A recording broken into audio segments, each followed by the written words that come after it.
Hey guys, what is up and welcome to my channel. It's a Hardback Life. My name is Jordan and I just had a fantastic weekend. I went to this lovely lady's concert. If you can't tell, this is a Taylor Swift t-shirt. And here, I'll stand up in front of the camera to show you the full t-shirt. This is the Eras Tour t-shirt. That's right, ladies and gentlemen. I saw Taylor Swift this past weekend, and I went to both shows. She had 2 shows in Arizona, and I went to both of them. I was originally just going to Saturday's show, which is the second show, but my friend somehow got opening night tickets, and she's like, "You want to go to opening night?" And I was like, yeah, but I have to figure out how to get out of work, which that worked out because they needed me to open instead of do a mid-shift. But anyway, that's not the point. I got to go to opening night and the second night. And Arizona, which is where I live, was the first city that she came to for the tour. So it was such a fantastic weekend.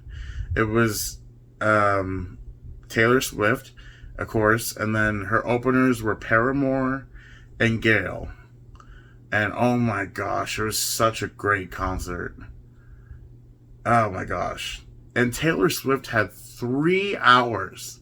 3 hours for her set. I mean, she's the main person for the concert, but still 3 hours, that's incredible. But she covered all 10 of her albums, basically, obviously eras in her career, and I have the Lover CD in my hand because I can't find the Midnight's cover for the life of me. I don't know where it's at. Somewhere in this room. But yeah, that was my weekend. I spent 2 days seeing Taylor Swift, and it was so much fun. But anyway, that's not why we're here. We're here because I realized over the last 2-3 months that we've been in 2023, I have not done a wrap-up, you guys. I haven't done a wrap-up. Well, I mean, I did do my December wrap-up at the beginning of January, so I guess technically I did do a wrap-up, but it was for last year, not for any time at all of this year. So I'm going to change that. And I have 7 books that I'm going to talk to you about, because that's all I've read this year so far is 7 books. Okay, well, 8 books, but the 8th book I finished in March, so I'm not going to count that one because I will count it towards March's wrap-up. Without further ado, you guys, let's get started. Okay, so the first book, you guys, I technically finished in December, but I reread some of it in January, and that is Clockwork Princess, the 3rd and final book in the Infernal Devices trilogy. This is my favorite series of all time, and Cassandra Clare is one of my favorite authors of all time, or at least one of my favorite, I shouldn't say of all time. Cassandra Clare is one of my favorite authors, and yeah, I love her books. She's responsible for all the Shadowhunter novels, if you're familiar with them. But this book series is a trilogy, and it's set in London and in the 19th century. 19th century, yeah. Or is it the... Yeah, 19th century, I'm sorry. And basically, our main character, Tessa Gray, who's on the cover, she goes to London because she got a letter from her brother Nate that he was in trouble and he needed her help. And she comes to London from New York, where she's from. and it ends up being a trap, and she's stuck with these two warlock women, and they're basically torturing her to do something that she doesn't know how to do, like to unlock a power or something that she doesn't know she has. And that's how it's set up, basically. And the shadow hunters happen upon her because they investigate that house, and then they end up saving her. And it turns out she's more important than she realized. And the Shadowhunters basically have to stop the main villain from basically capturing her and using her as a weapon. That's basically the gist of the series. And it's so beautifully written. The characters are some of my favorite characters in like the world of young adult fantasy.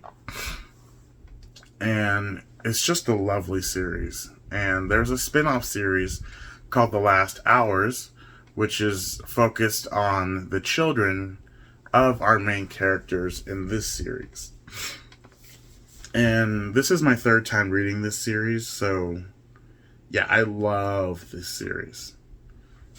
And Cassandra Clare actually came in February upon the release of her new book and the Last Hours trilogy, which is the third and final book, which I'm gonna show it to you real quick because I love it. I've shown this to you before. In fact, yeah, I've already shown this to you, but here it is. This is the third and final book in the Last Hours trilogy, called Chain of Thorns. I'm in the middle of reading the series right now. I've already read Chain of Gold back in 2021 when it came out, but I never got to Chain of Iron, and obviously I have not read this one. So I am rereading Chain of Gold, and then I'm going to read Chain of Iron, and then obviously read this one. And this is my signed copy, so I'm not going to be reading from this one. The copy I'm going to be reading is actually on my bed, but I'm not going to be reading that one yet because I got to read through the first book again.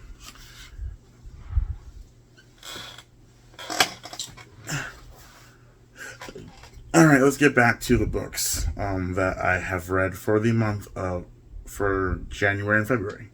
Bird Princess is the first book I read in the month of January. And I'm glad I reread some of it because there was some stuff I missed. And so I'm counting this towards 2023, even though I did finish it in 2022.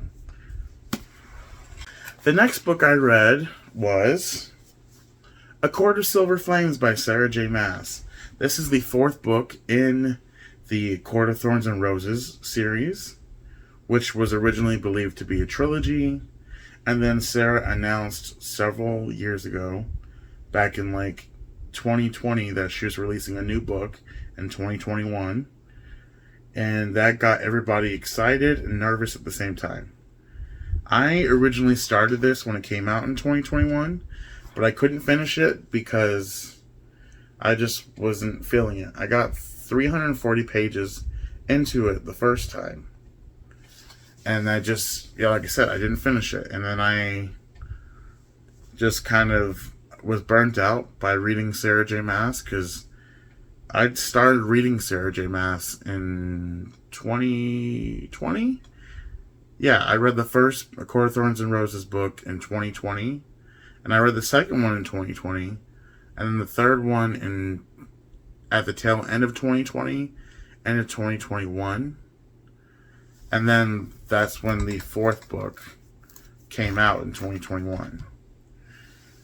And yeah, after reading half of the fourth book, I put it down for a year, and so I didn't read it at all in 2022. And I decided to pick it back up in 2023, and I finished it. And boy, I'm glad I finished it. I loved it so much. I gave it 5 stars. Okay, the third book I read in 2023, January 2023, was Nick and Charlie. This is a Heartstopper novella. If you're familiar with the graphic novel series, Heartstopper, this is obviously just a novella that's set after our two main characters, Nick and Charlie, graduate Nick graduates high school, and then Charlie's a year behind him. So Charlie, unfortunately, is left behind, and this whole 150-something page novella just deals with, Charlie having issues with what's going to happen between him and Nick, since Nick is going off to university and Charlie's being left behind to do another year of school, because obviously he's a year behind because he's a year younger than Nick. This book is holding me over for when the final graphic novel comes out in hopefully sometime this year. I don't know. Alice Oseman hasn't said anything. And also the second season of Heartstopper is awaiting to be released. So, because they finished it. And I cannot wait to rewatch the first season and then watch the second season when it comes out. And the fourth and final book that I read for the month of January was none other than Pet Sematary by Stephen King. Now, I don't have a copy of Pet Sematary anymore because my copy was kind of tattered and worn. So I got rid of it. I'm going to get a new one because I love that book so much. And that was also my first Stephen King book. So I definitely am going to pick up more books by him. I have some of his books, and I am definitely going to read them. So I'm excited to dig more into Stephen King's backlist. And also some of his newer ones as well. But mostly his backlist, because he has a huge catalog. The books I read in January. So let's switch over to February. Okay, you guys, I read 3 books in February. 2 were part of a series, and the other one was a play. So the first one is Eye of the World. The Eye of the World by Robert Jordan. This is the first book in the epic 14-book series, Wheel of Time.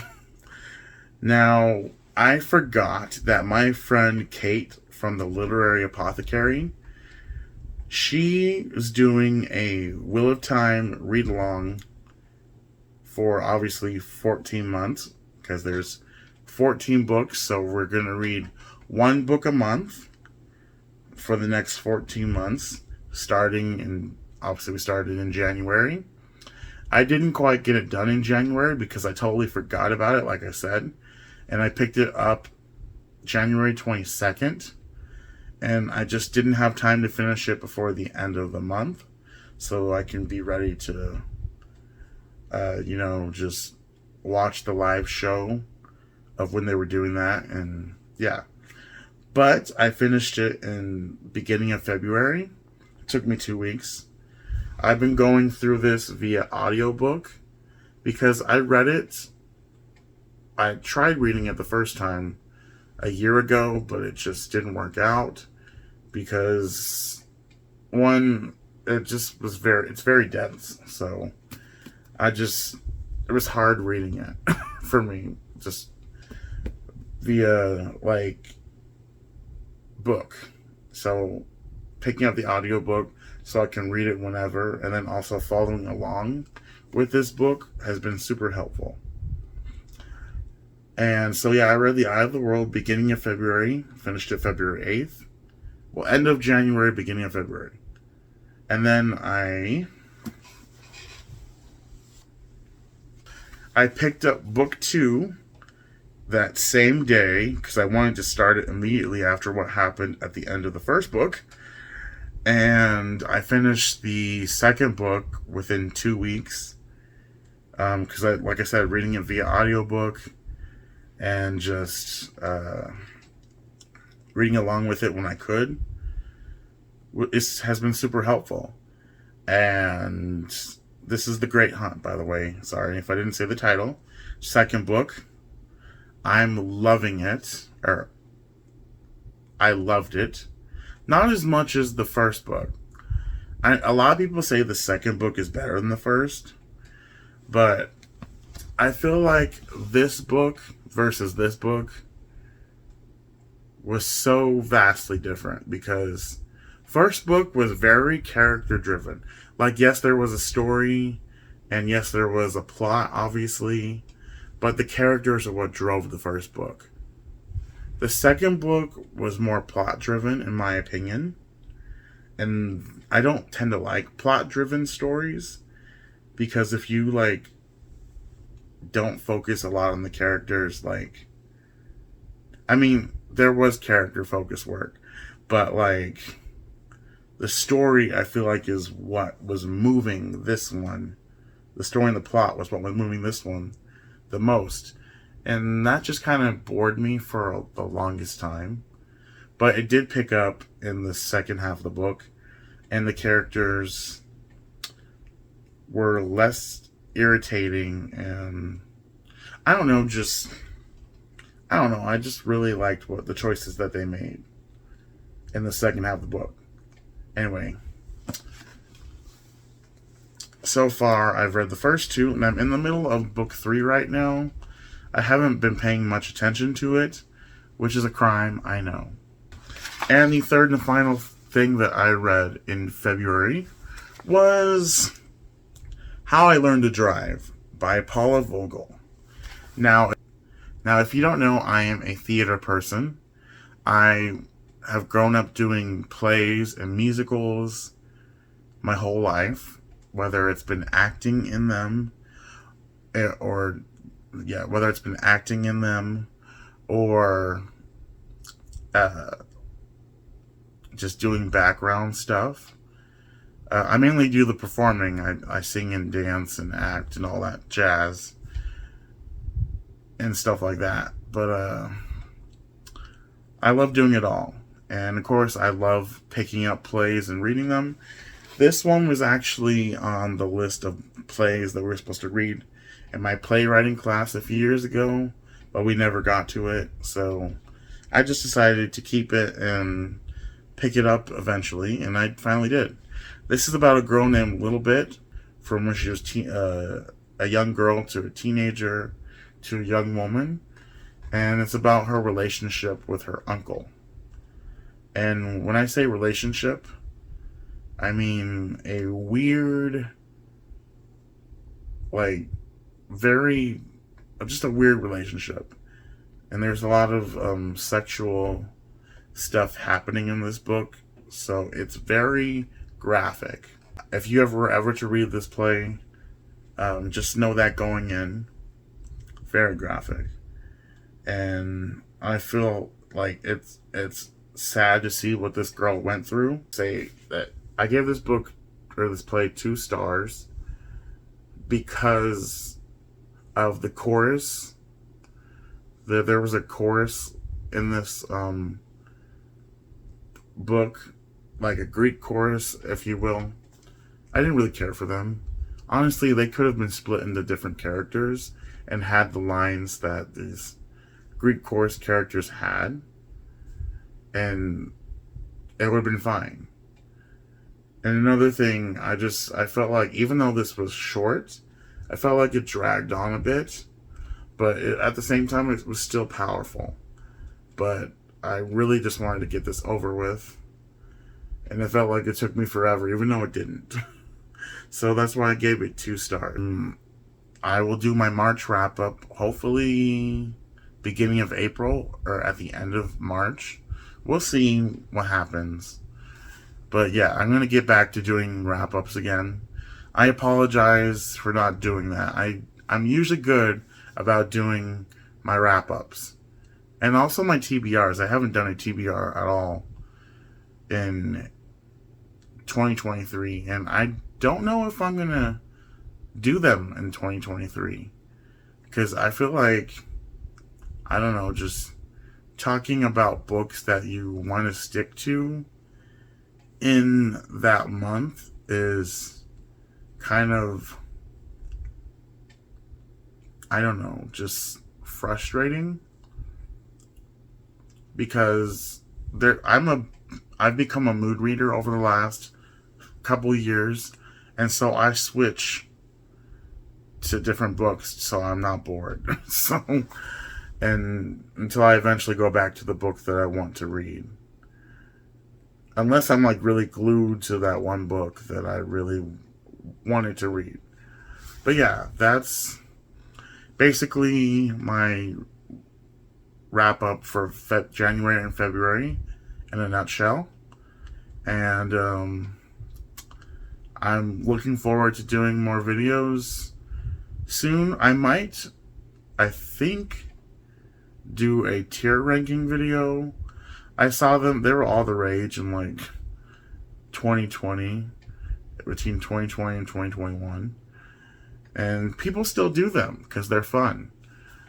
And I think I might do one probably by the end of maybe a couple, just about the books that I've read so far. I might do it in June, because I'll have read more books by June. Because yeah, ranking the 8 books that I've read so far is not going to be a long video. Anyway, you guys, if you like this video, please give it a thumbs up, like and subscribe. That means so much to me. And I will see you later.